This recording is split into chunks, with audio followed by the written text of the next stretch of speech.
जय जवान जय किसान दोस्तों, आप सभी का स्वागत है हमारे YouTube channel salute to farmer पर। दोस्तों, आज हम आए हुए हैं उत्तर प्रदेश जिला अमरोहा में हरविंदर भाई के फ़िश फार्म पर। आज हम इनसे जानेंगे इनके फ़िश फार्म के 6 साल के एक्सपीरियंस के बारे में और आपको एक अच्छी जानकारी देंगे। तो चलिए करते हैं इस वीडियो की शुरुआत। हरविंदर भाई, सबसे पहले हमारे दर्शकों को अपना छोटा सा परिचय दीजिए। नमस्कार किसान भाइयों, मैं हरविंदर सिंह अपना किसान फार्म से, ग्राम नया गाँव, जिला अमरोहा, उत्तर प्रदेश से। हरविंदर भाई, सबसे पहले हमें ये बताइए, आपको फिश फार्म करने का सुझाव कहाँ से आया? मैं नौकरी करता था, जॉब कर रहा था। मैं एनसीआर में दिल्ली में करा, बनारस में भी मैंने काम किया है, लेकिन मन में यही रहता था कि कोई काम ऐसा होना चाहिए, अपना काम हो। अपना काम होने से कई फायदे हैं, जैसे आज हम कर रहे हैं, कल को हमारी आने वाली पीढ़ी है वो भी हमारे काम को संभालेगी। इस वजह से ही बचपन से ही था सपना है, वो अपना हमारा पूरा हुआ है। तो जब आपने अपने फिश फार्म की शुरुआत करी तो पहले कहीं से ट्रेनिंग ली थी? ना, यूट्यूब पर बहुत सारी वीडियो आती हैं, उनसे ही देखा था। फिर बाद में जब हमने काम स्टार्ट किया, फिर हमें परेशानी आई। तो मैं नहीं मानता, जितने भी बड़े फार्मर हैं जो कर रहे हैं इस समय, मैं सभी के पास गया। हरियाणा भी गया, दिल्ली भी गया, बाराबंकी साइड भी गया, लखनऊ भी, सभी जगह विजिट किया। कुछ लोग मतलब सिखाना भी नहीं चाहते थे, लेकिन आप कहीं भी जाओगे कुछ ना कुछ सीखने को ज़रूर मिलता है। तो आपने अपने इस फिश फार्म के लिए कितनी जगह एक्वायर कर रखी है? इसकी शुरुआत तो हमने की थी 4 एकड़ से की थी, वो भी गांव का तालाब था जो हमने पट्टे पर लिया था, लेकिन हम धीरे धीरे बढ़ाते गए। इस समय जो है हम 12 एकड़ में कर रहे हैं, जो फिश फार्मिंग हो रही है हमारी। और इसकी कंस्ट्रक्शन में आपका कितना खर्चा आया था? खर्चा मैं अब बताऊंगा तो कुछ डिफरेंट हो जाएगा, क्योंकि जैसे 5 साल पहले जो खर्चा हुआ था उसके लगभग अब तेल के दाम बढ़ गए हैं। तो नहीं, आप हमें 5 साल पहले ही जब आपने शुरुआत करी थी वही खर्चा बताइए। 5 साल पहले जो आया था 5-6 हज़ार बीघे का खर्चा आता है। अच्छा। जो इसकी साइड बनती हैं, और कभी भी जेसीबी से ना बनवाएं, हमेशा ट्रैक्टर से बनवाएं। उससे जो है वो बार बार ऊपर चढ़ता है, जो स्क्रैपर होता है, तो उससे मजबूत होती है जो हमारी साइड वॉल होती हैं। अच्छा, इस तालाब की गहराई कितनी है? गहराई इनकी 8 फुट पानी आ सकता है, लेकिन हम अलग अलग पानी के लेवल रखते हैं। जैसे छोटा बच्चा रहता है तो उस समय हम 3-4 फुट पानी रखते हैं। उसके बाद जैसे मछली बड़ी होती जाती है वैसे ही वाटर का लेवल अप करते जाते हैं। आप ये अपनी मछली कहाँ से लाते हैं? मछली हमारी कुछ तो आती है रामपुर दोराहे के पास से, जो IMC कल्चर का आता है, और जो कैट फिश होती है जैसे पंगेसिया से, वो हमारा कैलकाटा से भी जाता है। इनका रेट बताएंगे? रेट टाइम के हिसाब से ऊपर नीचे होते रहते हैं। पीछे जो बच्चा आया था हमारा होली के बाद, 100 लाइन का, 100 लाइन बोलते हैं 1 किलो में जितने बच्चे होते हैं, तो 10 ग्राम का बच्चा था वो 5 रुपये 60 पैसे आया था। जब आप अपने फिश खरीदते हैं तो किन बातों का ध्यान रखते हैं? उस समय कई बातों का ध्यान रखना पड़ता है। एक तो ये कि आप जिससे ले रहे हो वो विश्वासदार हो, क्योंकि होता है ऐसा कई बार, कई किसान भाई पेमेंट भी लगा देते हैं और उनका माल भी नहीं पहुंचता, तो उससे ही लेते हैं। फिर ऐसा होता है कि आप अगर ज़्यादा उसे तोड़ते हैं, सस्ता करते हैं, कभी दूसरा को इतना 20 पैसे सस्ता मिल रहा है, अगर आदमी अच्छा माल देगा तो सस्ता नहीं दे पाएगा। जो रेट है उसमें मिलेगा, उसमें मिक्स कर देते हैं, छोटा बच्चा मिला देते हैं। तो जो भरोसेमंद है हम उससे ही लेते हैं। अब आप हमें ये बताइए, आप इन्हें फीड क्या देते हैं? फीड जी कंपनी का फीड आता है, आंध्रा से आता है, कई सारी कंपनियां हैं, उनका फीड यूज करते हैं हम। वो फीड आपको किस रेट पड़ता है? रेट उसके भी जो है प्रोटीन के हिसाब से अलग अलग होते हैं। छोटे बच्चे का अलग होता है, जैसे 46-47 रुपये किलो होगा, फिर उस पर कम होता चला जाता है, ऐसे लास्ट में 30 रुपये किलो तक बचता है। आप कुछ अपना फीड भी तैयार करते हैं? हाँ जी, अपना फीड भी तैयार होता है, होममेड होता है। जैसे राइस पॉलिश हो गया, खल हो गया, गुड़ मिला के, इस तरह का भी हम देते हैं। और इनकी दवाई, जैसे बीमारियां लग जाती हैं, हर जानवर को बीमारी जरूर लगती है, इसका बीमारी के बारे में कुछ हमें बताइए। देखो, बीमारी लगती है मछली में। मछली जो है पानी का खेल है, अगर आपका पानी ही सही है तो सब कुछ सही है। इसका ध्यान रखना पड़ता है कि आपका अमोनिया ज़्यादा तो नहीं हो गया, pH ज़्यादा तो नहीं हो गया, ये सारे मेंटेन रखने पड़ते हैं। इसकी किट भी आती है, किट किसान के पास ज़रूर होनी चाहिए। अपने पानी चेक करो और अपने उसी हिसाब से अपने वो मेंटेन करके रखो। कुछ दवाई देने का इनका, कुछ जैसे तालाब में दवाई छिड़कने का कुछ टाइम पीरियड होता है? हाँ जी, टाइम पीरियड होता है। कभी भी आप जैसे सैनिटाइज वगैरह हो गए, ये दवाइयाँ कई सारी ऐसी होती हैं जिसमें ऑक्सीजन शॉर्ट होती हैं, उनका हमेशा ध्यान रखें कि सूरज निकल रहा हो तभी वो दवाई यूज करनी चाहिए, क्योंकि कर रहे हैं मछली को अच्छा करने के लिए। और कई बार जो किसान भाई नए होते हैं उनके साथ बुरा हो जाता है। तो छोटी छोटी बातें हैं, लेकिन इनका ध्यान रखना चाहिए। हरविंदर भाई, हमारे दर्शकों को ये बताइए कि आपका 1 साल का कितना खर्चा हो जाता है इस फिश फार्म में और कितनी आमदनी हो जाती है?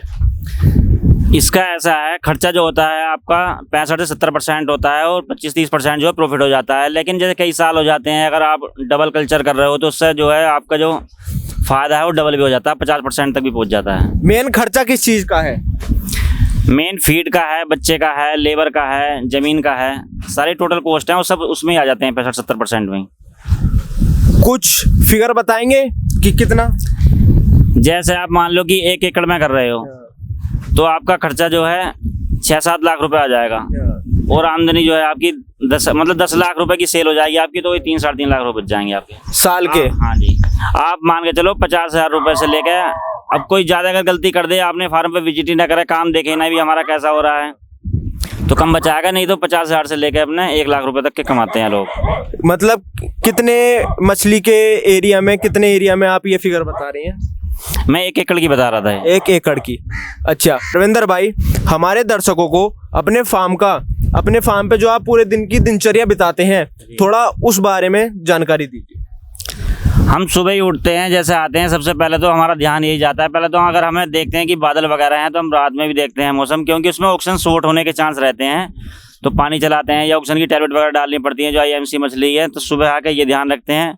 उसके बाद बैग उठवाते हैं, जो फीड वाले हैं, फीडिंग होती है सारों को, और चारों तरफ विजिट जरूर करते हैं, एक बार सारे में देखते हैं कोई मछली मरी तो नहीं, कोई परेशानी तो नहीं है, और अगर कोई पानी चेक करना है तो पानी चेक करते हैं, और यही प्रक्रिया रहती है। दाने की क्या टाइमिंग रहती है?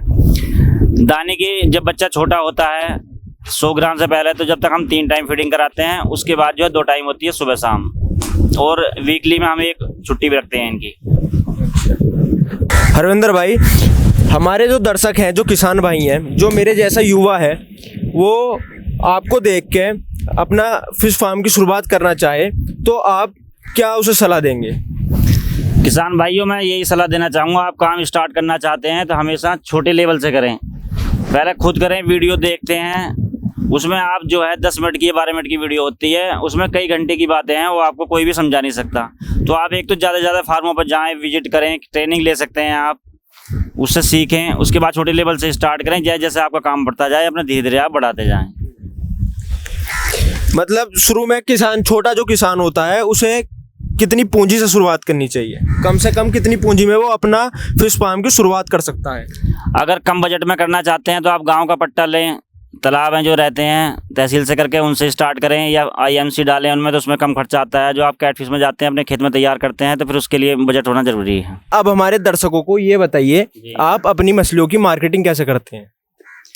मार्केटिंग की इसमें कोई दिक्कत नहीं है, जहाँ से जो है कोई और भी किसान भाई करता है वो मुझसे संपर्क करेगा, अगर हमारे क्षेत्र में है, मतलब 60-70 किलोमीटर तक है, तो वहाँ से उठा के ले जाते हैं, कोई दिक्कत नहीं है, क्योंकि इसकी जो डिमांड ज़्यादा है और जो उत्पाद हो रहा है वो कम है, कोई दिक्कत नहीं आता। आपकी जो आप मछलियाँ पाल रहे हैं, ये कौन खरीदता है? इनका देखो रूटीन होता है, पहले तो जो मंडी वाले हैं उनकी गाड़ी आती है हमारे यहाँ से, वो लेके जाते हैं, फिर मंडी से फिर उन्हें बोलते हैं पैरोकार, वो लेके जाते हैं, उसके बाद फिर बाजार में से जो भी जिसे खरीदनी होती है वो लेके जाते हैं। हरविंदर भाई, जैसे मैं देख रहा हूँ आपके तालाब में ये ऊपर काई है, तो इसका क्या बेनिफिट होता है? ये हमने एक फीड है अल्टरनेटिव इसमें यूज कर रखा है, इसका ही बहुत इंपॉर्टेंस है। अगर आप जैसे गिरास कार पाल रहे हैं तो उसे आप फ्री में तैयार कर सकते हो, डकवीट खाती है आराम से, और ये टेम्परेचर होता है, अजोला भी इस तरह का फीड है, ये दिन दूने रात चौगने की वाली बात है कि उस तरह से ही बढ़ते रहते हैं, मछली खाती रहती है। लेकिन इसमें एक ध्यान रखना पड़ता है कि भाई ऑक्सीजन शॉर्ट ना हो जाए, तो आप पुआल वगैरह का जून बना कर उसे बांध सकते हो कि सारे में ना फैले और ऑक्सीजन को नीचे ना आने दें। एक बात और होती है कि जैसे ऑक्सीजन की कमी से मछली ऊपर आ जाती है ना, सुबह के टाइम, तो उस चीज का कैसे ध्यान रखते हैं आप? एक तो जब भी बादल होते हैं तब ऑक्सीजन जरूर शॉर्ट होती है, उस चीज़ का ध्यान रखना है हमें। उसके लिए कई उपाय हैं, जैसे पानी आप चला रहे हो, जो सबमर्सिबल का बोरिंग का पानी चल रहा है, उसे आप ऊपर से गिरें, फाउंटेन के रूप में गिर सकते हैं। और आप इमरजेंसी में भी किसान के पास यूरिया तो होता ही है, 2 किलो बिकेगा, आप अगर ऑक्सीजन शॉर्ट हो रही है उसे डाल दोगे तुरंत रिलीफ मिलेगा। और ऑक्सीजन की टैबलेट आती हैं वो भी डाल सकते हो, लेकिन ये पक्का समाधान नहीं है। बायोरिमिड एक्वा आता है, एक प्रोबायोटिक होते हैं, उसे आप डाल सकते हो, तो 20 दिन तक तालाब की ऑक्सीजन मेंटेन रहती है आपकी। दोस्तों, अगर आपको हमारी दी हुई जानकारी पसंद आई हो तो हमारी इस वीडियो को लाइक कीजिए, चैनल को सब्सक्राइब कीजिए, और हाँ, बेल आइकन दबाना ना भूलें ताकि हमारी अगली किसी वीडियो की नोटिफिकेशन आप तक सबसे पहले पहुंचे। Thank you. Salute to farmer.